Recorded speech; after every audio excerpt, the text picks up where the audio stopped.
Lo vamos a hacer de la mano de Javier Garcinuño, que es director general de Bilbao Ekinza, agencia de desarrollo perteneciente al área de desarrollo económico, comercio y empleo del Ayuntamiento de Bilbao. Javier tiene una remarcable trayectoria profesional con más de 20 años de experiencia liderando el proceso de crecimiento y transformación de diferentes empresas. Así que, bueno, yo creo que sin más, estamos todos deseando escuchar y quitarnos también, ¿verdad?, estos cascos, porque esta sí que va a estar en español. Así que adelante. Lo podemos recibir con un aplauso también.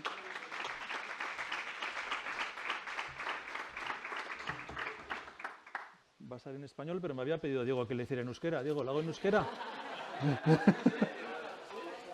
Bueno. Pues muy agradecido a todos vosotros por estar aquí, muy agradecido a Diego y al equipo, como no al Ayuntamiento de Santa Cruz, al Gobierno de Canarias y al Cabildo y a la Fundación Moeve por la oportunidad de estar aquí con vosotros. Estaba antes en una entrevista que ha hecho la cadena SER a los ponentes y estábamos ahí viendo pues, el auditorio, viendo pues, la bahía, viendo los montes y el chico, Pablo, que me ha entrevistado, me ha dicho, está sacando una foto y tal. Y digo, joder, ¿cómo no voy a sacar una foto? Si esto es increíble, ¿no? Y yo creo que él daba por supuesto que esa maravilla que es la naturaleza que os rodea a todos los que vivís aquí, él daba por supuesto que la tuvierais por descontado. Y me permitís un consejo, o sea, no os dejéis de maravillar de lo que os rodea, porque no es tan evidente, es algo tan extraordinario que lo tenéis que disfrutar cada uno de los días. De hecho, nosotros, mi familia y yo, hace ya más de 30 años que venimos a la isla, pues prácticamente todos los años, venimos con mucha frecuencia, y las veces que más la he disfrutado es cuando he salido a andar en bicicleta pues por algún parque natural, por la zona de Masca, o cuando he cogido la carretera y he subido hasta el Teide, hasta el Parador. A veces lo más bonito no es lo más evidente y lo que a veces tenemos en la cabeza es la forma de disfrutar de una isla como esta y hay otras formas de disfrutar como pueden ser pues eso, el turismo de naturaleza o un turismo más experiencial. Bueno, después de estas reflexiones os voy a intentar explicar cuál ha sido el cambio de Bilbao, vinculado al urbanismo, a qué retos nos hemos enfrentado y cuáles son los retos que tenemos por delante. Para poder explicaros esto voy a intentar ir hacia atrás y hablar de qué procesos de transformación han ocurrido desde finales del siglo XIX hasta el momento que estamos ahora. Es evidente que la industrialización que tuvo todo el País Vasco, pero Vizcaya principalmente a través de las cuencas mineras y lo que hubo alrededor de ese proceso de industrialización ha marcado claramente la razón de ser de Bilbao como ciudad y lo que ahora somos. Todo eso eclosionó en una crisis económica que todos hemos sufrido, pero aquellos que estábamos más posicionados en el ámbito industrial todavía fue más fuerte. La transformación urbana que ha ocurrido y la que ahora nos ha puesto pues, un poco en el escenario hace que Bilbao de repente sea una ciudad turística, algo que yo, que tengo 56 años, no me podía ni imaginar. De hecho, cuando veías una persona de color distinto de piel, lo comentabas en casa cuando éramos pequeños. He visto a una persona, porque era raro, y ahora es raro al revés. Ahora es raro ver a un bilbaíno por Bilbao, o sea, porque estamos rodeados de visitantes y bienvenidos sean todos. Bueno, pues todo ese proceso de transformación, donde ha habido después unos análisis, nos hemos dotado de unas infraestructuras, todo ese proceso de transformación y al que ahora tenemos que acometer es lo que quiero explicaros y ver cómo el urbanismo puede condicionar para bien una ciudad y cómo debemos afrontar ese proceso, cada uno en el papel que tengamos. Como estaba explicando, claramente todo Vizcaya, todo el territorio de Vizcaya ha estado influenciado por el hecho de que hemos tenido minas. Esas minas nos han conectado a través del puerto generalmente con Inglaterra. Hemos tenido industria pesada que ha estado encima de la ría. La ría ha sido un vertedero industrial y un vertedero de desechos humanos. La ría era algo espeso, maloliente y de hecho pues, las casas y la forma de vida nunca podía estar orientada hacia la ría. Y sin embargo hemos estado rodeados de industria, como digo, pesada, industria auxiliar, que luego también dio lugar a lo que era necesario para financiar todo eso, como es una bolsa, la Bolsa de Bilbao, dio lugar a la creación de bancos, al Banco Bilbao, al Banco Vizcaya, las cajas, dio lugar a la creación de industrias como la industria de la energía, Iberduero, que luego dio la génesis a Iberdrola, y la acumulación de capital en familias, que luego, pues ese old money que dicen los ingleses, que todavía llega hasta nuestros días. Todo eso fue una situación pues increíble, donde se produjeron movimientos migratorios, mucha gente del resto de España venía hacia el norte y principalmente, como digo, Vizcaya. El 50% del acero de toda España se fabricaba en los años 60 en Vizcaya. La mayor empresa industrial de España estaba allí, era Altos Hornos de Vizcaya, con 14.000 personas. Estamos hablando de una situación pues, a nivel social, a nivel empresarial, económico, enorme, y a nivel medioambiental de absoluta degradación. De absoluta degradación, porque evidentemente eso no era un criterio que en aquel momento se tuviera como criterio importante. Bueno, pues en ese contexto, y todo eso ocurriendo en un entorno urbano clarísimo, es decir, yo tengo la circunstancia de que he nacido y vivo ahora con mi mujer y mis hijos enfrente de la ría. Hemos oído el sonido del astillero, antes no mencionaba, los astilleros también. La ría era un lugar de fabricación de barcos. Los astilleros, la sirena de los astilleros nos despertaba por la mañana y era algo con lo que hemos vivido, ¿no? Pues ahora mismo lo que hay en la ría es otra cosa, ¿no? Luego lo vamos a ver. Bueno, la crisis de los 70 y los 80 llegó, esa crisis donde los barcos se fabricaban ya en Corea de forma mucho más eficiente, eran mucho más productivos que nosotros fabricando, quizás por mano de obra más barata. Y en aquel momento las instituciones españolas se estaban constituyendo después de la llegada de la democracia, la aprobación de la Constitución y en este caso la aprobación del Estatuto Vasco, que fue el primer Estatuto de Autonomía que se aprobó en el año 79. La aprobación del Estatuto nos dio, de nuevo con la aprobación del concierto, unas condiciones nuevas que teníamos que aprovechar. Pero eso era un contexto de crisis económica bestial. Estábamos hablando de un paro del 30% en las poblaciones de la margen izquierda de la ría, Sestao y demás, y en el centro de Bilbao también un paro pues, del 20% de media, más a ver. En el ámbito juvenil del 50%. Es decir, en unas condiciones dramáticas. La foto de abajo a la derecha son las famosas, lamentablemente famosas, inundaciones del 83, donde curiosamente en agosto, cuando la marea de la ría, sabéis que nosotros tenemos ría, que tiene una oscilación de varios metros de subida y bajada, cuando la marea estaba alta se produjo una tormenta de verano en agosto y una inundación que arrasó la parte vieja de Bilbao y que produjo 33 muertos.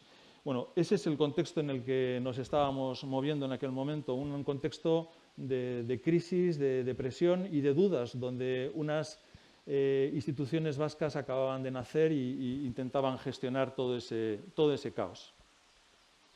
Y lo que tenemos aquí es ese proceso de regeneración que parece que tanto nos ha puesto un poco en el escaparate, ¿no? Y que con tantos premios nos ha dado. Luego hablará nuestro amigo Alfonso y pues, el premio Lee Kuan Yew en Singapur. Bueno, lo que estamos viendo es la ría. Estamos viendo a la izquierda, la foto de la izquierda, estamos viendo los viejos astilleros. Nuestra casa estaba aquí, donde yo vivía estaba aquí. Estos son barcos que se estaban fabricando. Si veis esta referencia de este pequeño muelle, sería este, y luego le veremos la misma foto desde el otro lado.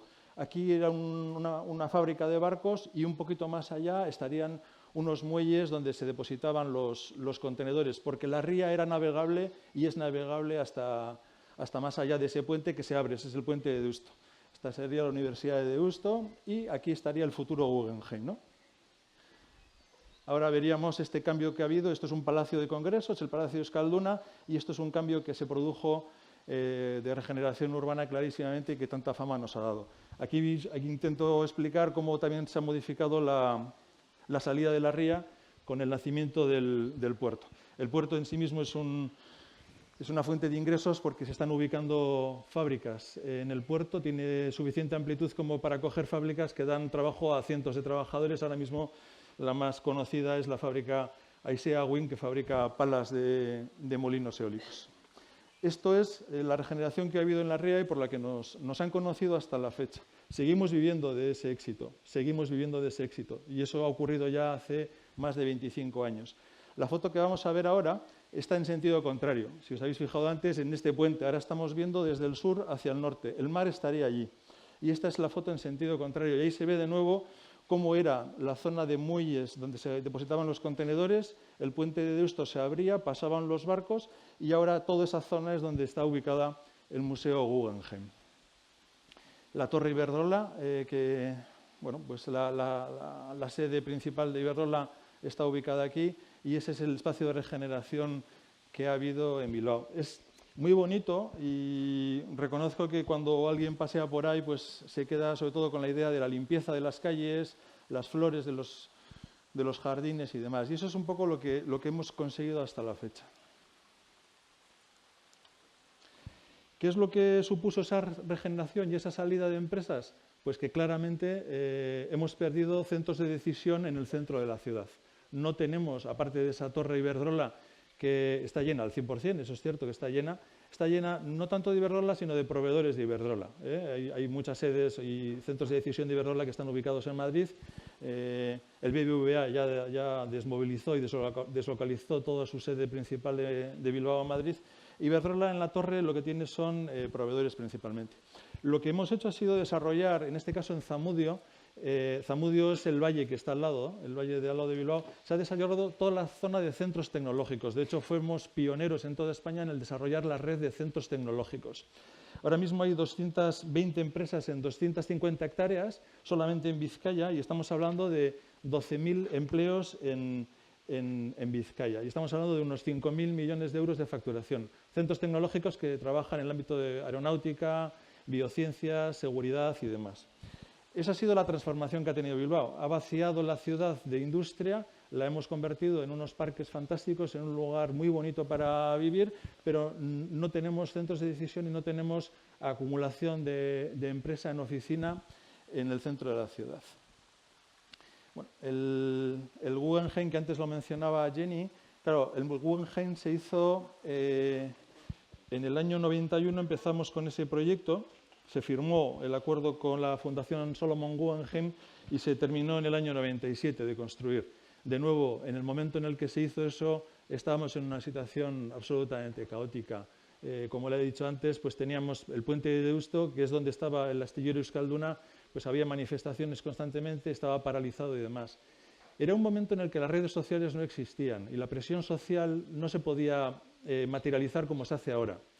Pero, sin embargo, el otro día estuve en una charla con el alcalde que puso en marcha el proyecto, Josu Ortuondo, y él decía que todos los días el periódico principal de la ciudad le preguntaba que cómo era capaz de dedicar tanto dinero público a una tontería tan grande como era un museo que no tenía las paredes rectas, ¿no?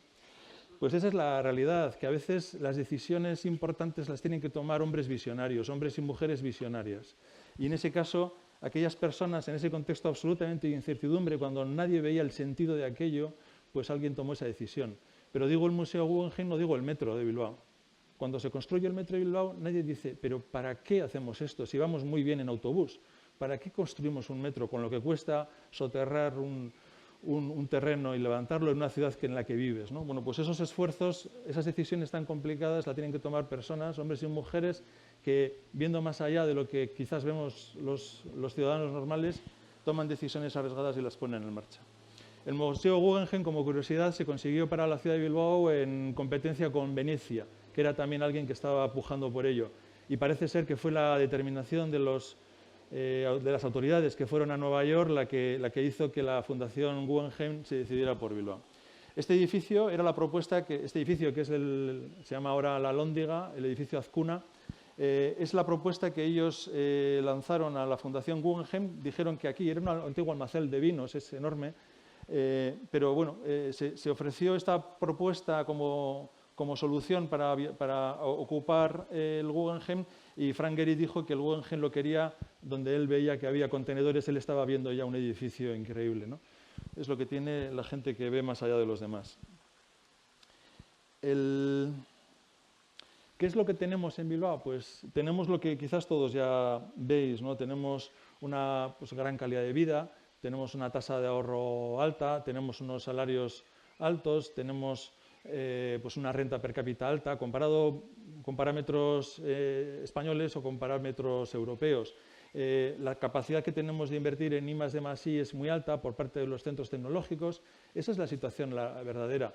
Pero, por ejemplo, en población somos la 11ª ciudad española. Y yo recuerdo que cuando yo era joven, pues hablabas de Madrid, Barcelona y Bilbao, pero en términos de potencia económica, eso ya no es así. O sea, somos la 11ª ciudad española en población, y si no es por la migración latina o por la migración africana, no hubiéramos tenido tasa de reposición. Es decir, pues los vascos, por cuestiones X, demográficas o de cualquier índole, hemos decidido no reproducirnos y estamos en una situación pues un poco latente, ¿no? Estamos hibernando.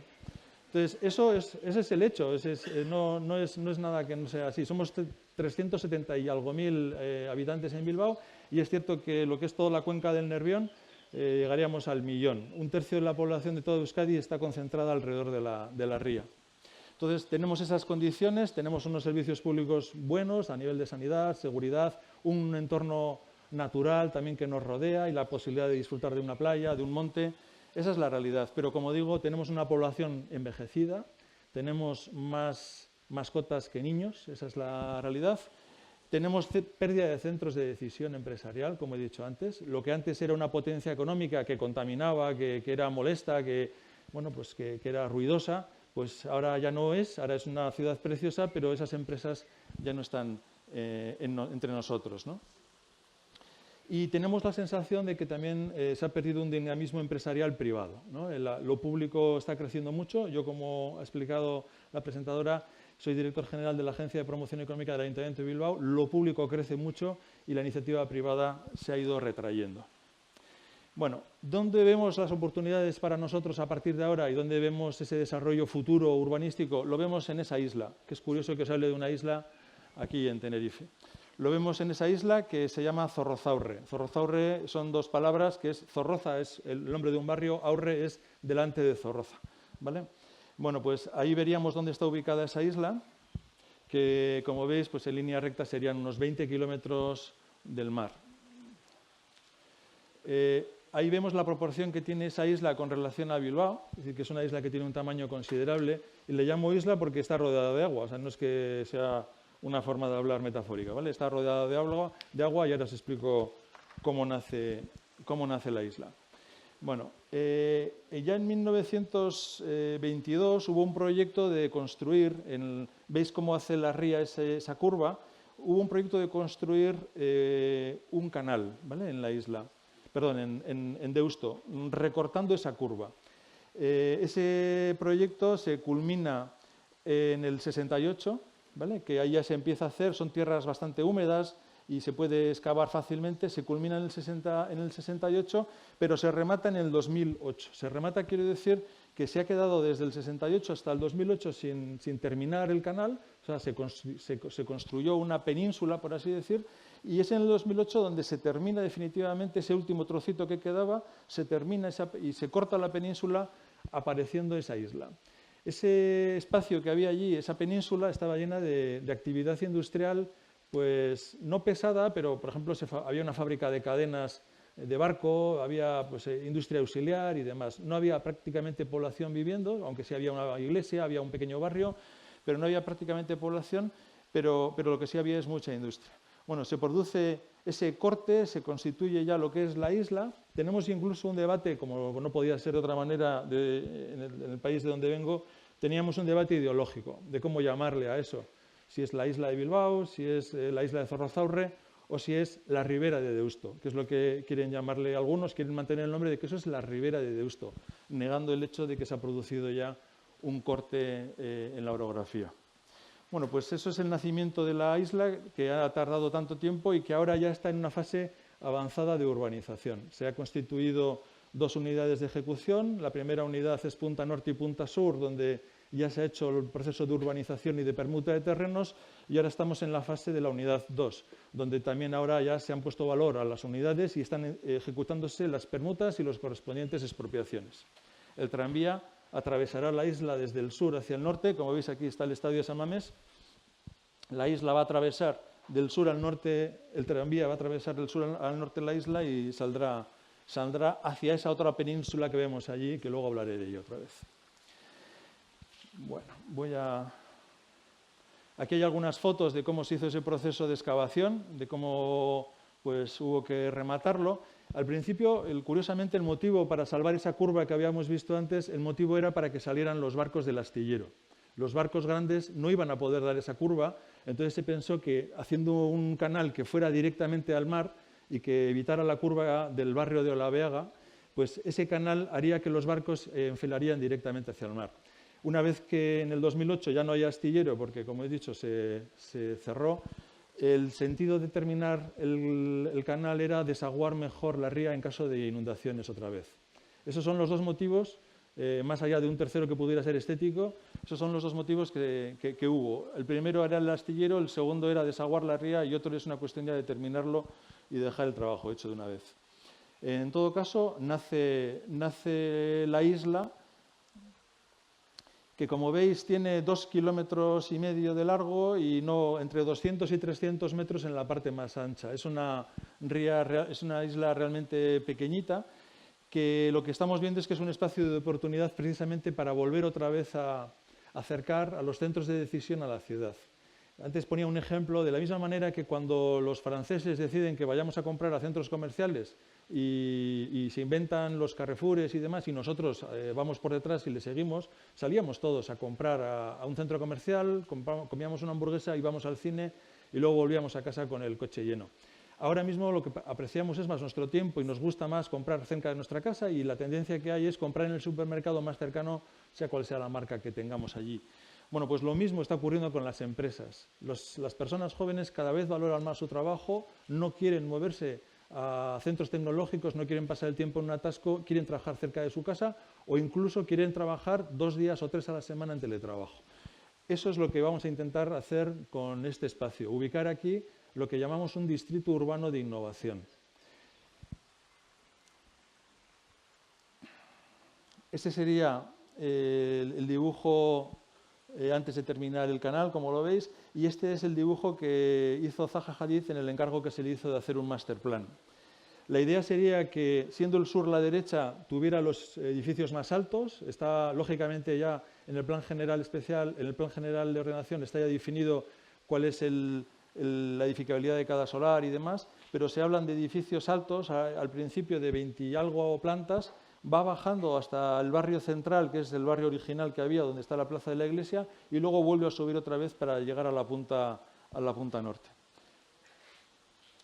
Estamos hablando de hacer mezcla, como siempre, de vivienda y oficina terciaria. Yo me estoy encargando de la parte de la oficina terciaria, o sea, del tema de oficinas, para intentar poner en valor todos esos recursos. Estaríamos hablando de que, como marca la ley, va a haber una parte sobreactuada de vivienda pública y de vivienda tasada, y el 50% será libre. Estamos hablando de 150.000 metros cuadrados aproximadamente de terciario, de los cuales en el norte vamos a ubicar edificios corporativos. Son edificios que los van a ocupar una única entidad. Estamos hablando de ingenierías que trabajan en el ámbito aeroespacial, tenemos varios centros tecnológicos que ya están interesados a ubicarse allí, y a veces te ubicas en la ciudad simplemente para captar talento, porque los chavales, los chicos y las chicas no están dispuestos a moverse allá donde tú tengas tu laboratorio, con lo cual tienes que acercar tu fábrica al centro de la ciudad.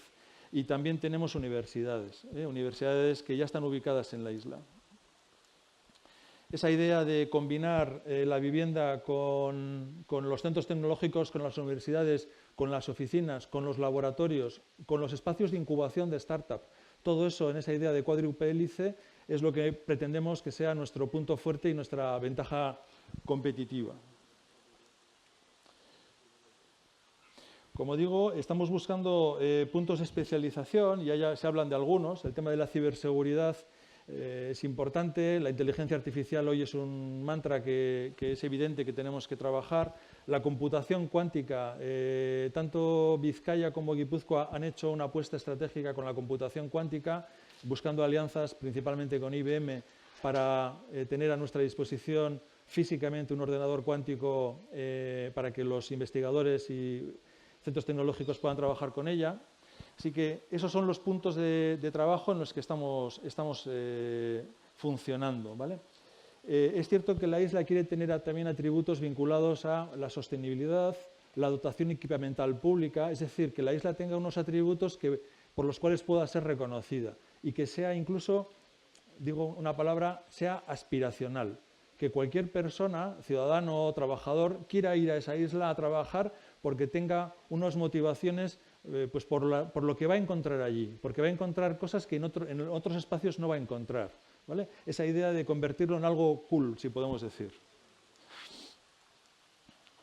Bueno, estos son ya espacios físicos. La parte de la punta norte ya está toda vendida en cuanto a espacios físicos. Como digo, centros tecnológicos, estamos hablando de 3, universidades que tienen cuatro facultades en la parte norte, ¿vale? En la parte sur ya hay otra universidad funcionando. En el centro tendríamos una universidad, DigiPen, que tiene centros en Singapur y en Estados Unidos, que se trabaja en el ámbito del videojuego. Y como digo, en la parte norte estaría Mondragón, la Universidad de Mondragón, Mondragón Universitatea en euskera, que tiene 4 facultades allí ubicadas, ¿vale? Y ya estamos hablando de 3 centros tecnológicos que se van a ubicar allí, más una empresa alemana líder en Smart Factory, ¿vale? Sensorización de máquina-herramienta y Smart Factory, que va a ubicarse en el centro. Todo eso es lo que tardemos ahora en promoverlo, porque el primer edificio está ya en construcción y ahora se trata de, están ya haciéndose los proyectos de ejecución, están adjudicándose y promoviéndose, ¿vale? Pero entiendo que en el plazo de 3-4 años, razonablemente toda la punta norte, esos 50.000 metros, estarán ya funcionando. Por curiosidad, el puente de la derecha, de la izquierda, ese puente que va aquí este es el antiguo canal, este puente ya está construido, este puente se tiene que construir. Este también está construido ya.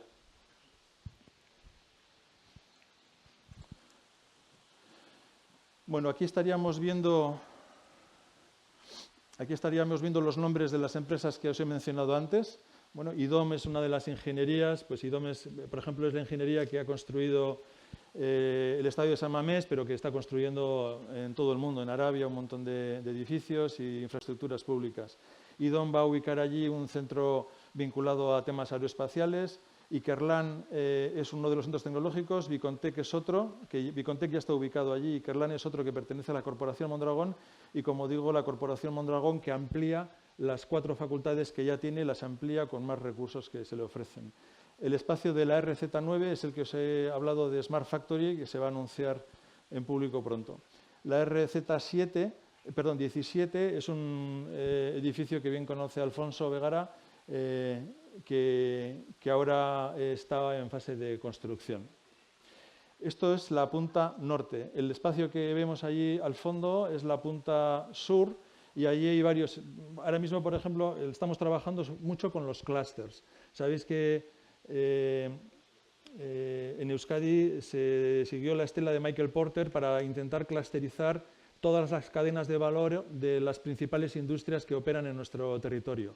Pues la industria aeroespacial, la industria de las nuevas tecnologías, la industria pues bueno, la de la construcción, la del medio ambiente, la de la energía, todas están clusterizadas. Y la idea es nosotros, con el clúster de cada una de las industrias, tener una relación cercana para poder ofrecerles proyectos. Ahora, por ejemplo, la R16, que tiene 20 plantas, está interesada en el clúster de IT, de ciberseguridad y demás, para ocuparla entera con todas las empresas asociadas al clúster. Y estamos trabajando con ellos para poder facilitarles la salida. El único espacio privado, porque todo el espacio que hay de terciario en la isla pertenece al ayuntamiento. El único espacio privado de terciario que está en la isla es el que está al lado de la RD8, que es del banco Kutxabank, que lo va a promover como espacio de oficinas. Quizás no para ellos, pero sí para el mercado. Y Kunstal, que aparece ahí abajo, es una entidad formativa del ámbito del diseño textil, diseño industrial, diseño de procesos. Pabellón 6, es como curiosidad, es un espacio teatral. Ramón Barea, que es un actor que está reconocido con el Premio Nacional de Teatro, es el que gestiona 2 centros de teatro allí, teatro muy bonito porque son cientos de asientos los que hay, no son miles, y es un teatro muy, muy bonito y muy experiencial. Bueno, aquí simplemente estoy diciendo el número de entidades que participan en el proceso que estamos haciendo. El acrónimo DUIZ significa Distrito Urbano de Innovación, y así es como hemos llamado a este espacio. Queremos que este espacio sea un distrito donde las personas vivan naturalmente y puedan tener cerca lugares de trabajo, lugares de investigación, centros formativos, laboratorios y demás, ¿vale? Y todos estos son los agentes que ahora están participando, las universidades distintas, centros de investigación, pues BECAM, que es un instituto de matemáticas aplicadas. Bueno, pues todos estos centros están trabajando con nosotros en el análisis de qué recursos tenemos que compartir. La idea es, lógicamente, que no haya redundancia de recursos, sino que quien vaya a poner en marcha actividad en la isla pueda compartir con sus vecinos los recursos que estén disponibles. Estoy acabando ya, creo que... ¿Voy bien de tiempo todavía? Tampoco veo. Bueno, estoy acabando ya. El espacio que antes os mencionaba, la otra península que tenemos allí, este sería la punta norte de la isla, y esa otra península es un espacio de oportunidad que el Ayuntamiento compró al puerto de Bilbao en primavera del 19. Esos son pabellones portuarios. Todavía tenemos allí raíles de tren y, de hecho, esto tiene un calado grande y es un muelle de gran calado todavía atracan barcos para descargar y demás. La realidad es que esos pabellones almacenaban mercancía que traían los barcos y demás. De hecho, la propia Guardia Civil tenía una garita porque era frontera y era aduana aquello. Bueno, la cuestión es que todo eso se cierra y nos encontramos con que el Ayuntamiento compra esos pabellones sin tener todavía un uso identificado. Y el uso que aparece, de forma casi digo mágica, sería el ámbito del rodaje de películas, el ámbito audiovisual que tan bien conocéis en las islas. Bueno, pues se produce desde hace ya 3 años la aprobación de una norma foral. Sabéis que nosotros tenemos la potestad de poner impuestos y se produce una norma foral que da unas subvenciones altas, o mejor dicho, exenciones de pago de impuestos a los rodajes de películas en el territorio de Vizcaya. Y eso ha hecho que haya una llegada más o menos grande de rodajes a Vizcaya. Y la idea es que convirtamos eso en un polo, en un hub audiovisual, ¿vale? Ese espacio, la idea es convertirlo en un hub audiovisual. Se ha producido ya la licitación de las obras hace ya un mes. La idea es que empecemos las obras después de verano y que se inauguren el primer trimestre del 27. Va a ser una pequeña remodelación, todavía no va a ser una gran intervención, va a ser una remodelación básica, porque los pabellones que hay allí tienen una gran altura, tienen 14 metros de altura, tienen 10.000 metros cuadrados, o sea, son pabellones grandes que permiten hacer cosas extraordinarias en el ámbito del rodaje. Pues están rodando, pues no sé, el otro día un acantilado con un barco que embarrancaba y había que inundarlo todo de agua. Y, claro, solo lo puedes hacer en un sitio donde te da igual inundarlo de agua todo, porque nadie te va a echar la bronca, claro, estás en un muelle. Bueno, pues eso es lo que se está haciendo en ese otro espacio de oportunidad vinculado a una industria que todavía es emergente, que tiene todavía una dimensión muy pequeña y que veremos a ver si somos capaces de hacerla relevante. Yo he visitado Tres Cantos, he visitado lógicamente todo lo que hay en Madrid, conozco los proyectos que también hay en la isla, en Tenerife, y esto tiene un carácter muy humilde y muy de pilotaje, ¿vale? Esto es una prueba, vamos a ver si la industria audiovisual tiene capacidad de generar PIB, empleo y riqueza para el territorio. Bueno, simplemente os quiero decir que hay 2 herramientas que hemos utilizado y que han sido útiles para nosotros. Una de ellas es un instrumento que se llama Bilbao Ría 2000. Ahí aparece en la relación de entidades que han participado en el proyecto. Bilbao Ría 2000 ha sido quien ha ejecutado los grandes proyectos de urbanización en Bilbao. Cuando ha habido que hacer soterramiento de las vías del tren, ahora cuando Dios mediante se haga la entrada de las vías del tren de alta velocidad a Bilbao soterrado, Bilbao Ría 2000 será quien lo tenga que ejecutar todo eso. Es una sociedad en la que las entidades que participan, las administraciones públicas, no aportan capital, sino que se financia con las plusvalías que se generan por la revalorización de los suelos. ¿Y cuál es el motivo por el cual ha habido éxito? Seguramente por la generosidad de todos los que participan. No hay identidad política, no hay ideología compartida, simplemente hay generosidad entre los que participan. Y en esa idea de la generosidad, cuando se han producido plusvalías, el otro día para preparar esta ponencia hablaba con personas clave de estos proyectos, ni siquiera han reinvertido las plusvalías en aquellos espacios donde se habían generado, sino que a veces iban a poblaciones limítrofes. Con lo cual, en una idea de generosidad y de apertura para que las cosas funcionen. A veces las claves somos las personas y no hay un fracaso ni hay un éxito. el éxito tiene matices y el fracaso seguramente es una vía de aprendizaje, pero las claves siempre son las personas que tejen alianzas, las personas que son generosas y que buscan, como han dicho antes, generar proyectos que otras generaciones los disfruten. Yo creo que las claves son las personas. Estoy ya terminando. Otra herramienta que hemos utilizado y que estamos utilizando es precisamente, antes os mencionaba la red de parques tecnológicos. Otra herramienta que estamos utilizando es transferir a la red de parques tecnológicos la posibilidad de comercializar el suelo terciario del Ayuntamiento de Bilbao. Podemos hacerlo de forma individual, pero preferimos hacerlo a través de la red de parques tecnológicos, donde participa el Gobierno vasco y la Diputación. Entonces, es una forma simplemente de generar un modelo de gobernanza mucho más abierto y más ágil. En eso es en lo que estamos trabajando. Pues esto era lo que quería contaros. Espero que os haya interesado.